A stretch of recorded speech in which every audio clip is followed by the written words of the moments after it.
All right, here we are, step 2. So this is my starter. Let's see if I can get a good shot. That is what my starter looks like when it's active and ready to go. Which is very different from some people. I think because I feed mine with whole wheat flour, the bubbles don't get as crazy looking as people who feed their starter with all just white flour. So anyway, everybody's starter is different. You can't exactly measure, but one of the best things you can do is when you put your starter into the water, if it's ready and active, it will float. So I'm going to show you what that looks like here in a minute. But here what we have is I have my scale out. I start by putting my bowl on empty, and then I tare it so that it's not accounting for the weight of the bowl. So it's at 0 and I'm measuring in grams. And then I filled my bowl already. I make 5 loaves at a time. So you probably won't start off that way. And I can give you the measurements for like a single loaf or a double loaf, but you would just divide this recipe by 5. So this is what works really well for me. Everybody's different. The humidity, the temperature, all the things can change the dynamics of your bread. So this is a good starting point. I would just recommend starting here. And then as you get more comfortable, making adjustments to your water or to your flour as you feel like you need to. So I'm starting with 1,750 grams of water. Again, that's for 5 loaves, which would be 350 grams per loaf. So you would just multiply however many loaves you want to do, or if you're doing 1 loaf, that's all you have to do. So I have 1,750 grams of water in here. So now I'm going to put in 250 grams. So now I'm tearing it again, so it's not counting for the water anymore. And I'm going to put 250 grams of my starter. So I'm going to put this in, and then I'm going to show you how it's floating. So we're going to do that.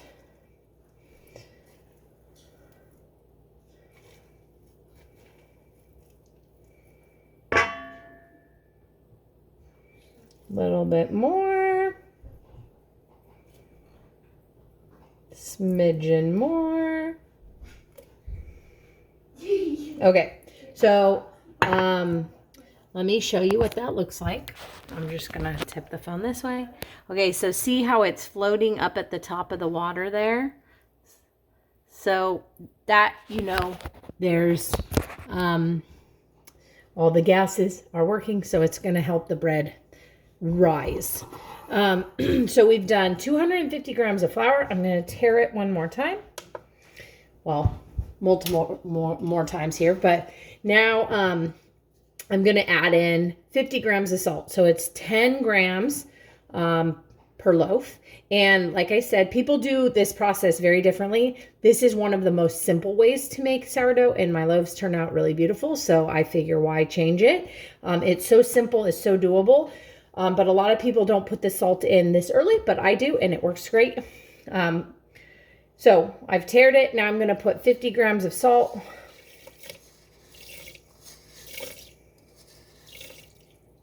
See if I'm going to have enough without refilling my salt bowl. And then it's better to use like a higher quality salt. Celtic salt is a good brand. It's definitely ideal not to use like just the cheapest table salt that they sell at the store. But you could try it. And I got a little pepper flake in there, I think.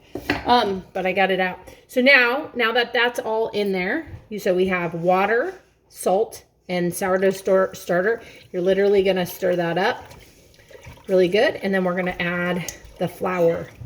So it ends up just looking like murky water, but it's going to come together to be something beautiful in a moment. Well, not in a moment, but tomorrow. Let's see. And just so the time frame you understand, I fed the starter this morning, and now it's 9 p.m. at night, so my starter was rising all day. If you want your starter to rise faster, you can put it near something warm or on top of the oven. Well, if your oven's on, just any warmth is going to make it do its thing a little more quickly. So now I'm going to tear that, and now we're going to add 2,500 grams of bread flour, and we'll just mix that together till it's like all the flour is, you know, worked in. It's no more dry flour, and then I will show you the next steps. But that will be the finishing of this step.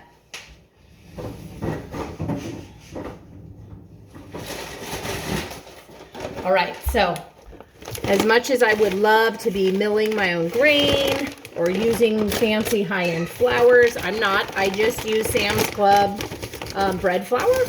So I get these 25-pound bags. They're super cheap. And I'm going to pour in my 2,500 grams of flour.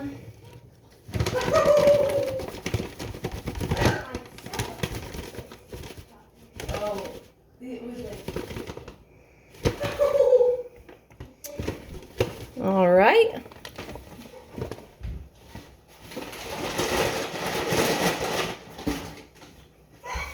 And we will mix this. Some people have special stirrers. I'll show you what that looks like. You do not need one, not even at all. In fact, they're kind of a pain to wash, but it helps get it going. But ultimately, I always, when I'm making this many, I have to get my hands in there and get my hands in there and get all the flour mixed in anyhow. So we're just going to stir this all together.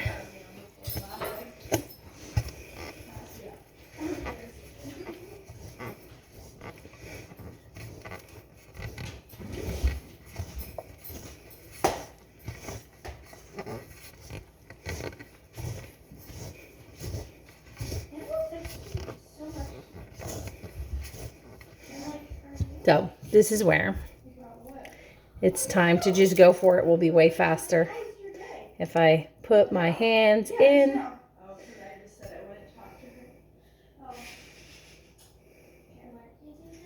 All right, so I do my hands in, and you basically just you don't need it to be all like smooth and beautiful and like a nice big ball. You just don't want any dry flour left. So once you get it to where all the dry flour is more or less incorporated into a big shaggy ball, then you have what you need. I'll show it to you in a moment.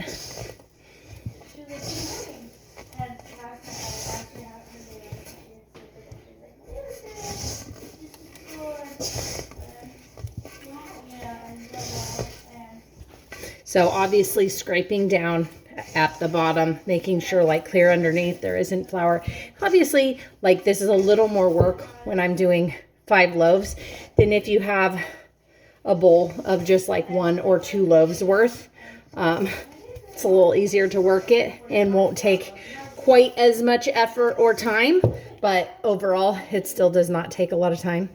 And then because I make 5 loaves at a time, I'm able to give 1 away to my in-laws who I love so much, and then I bake the remaining 4 all throughout the week for us.